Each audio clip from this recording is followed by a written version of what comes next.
stare each other down up here.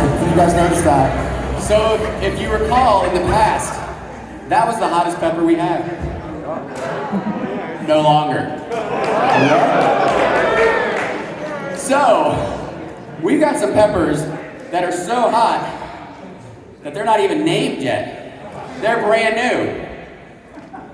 They've been labeled by the Duncans as the skull crossbones.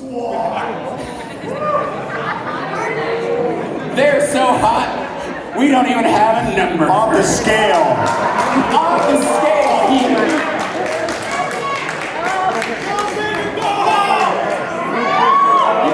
You guys ready?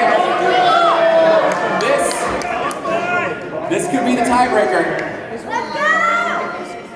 We're going skull and crossbones high to the sky. Everybody count this one down. High. You ready?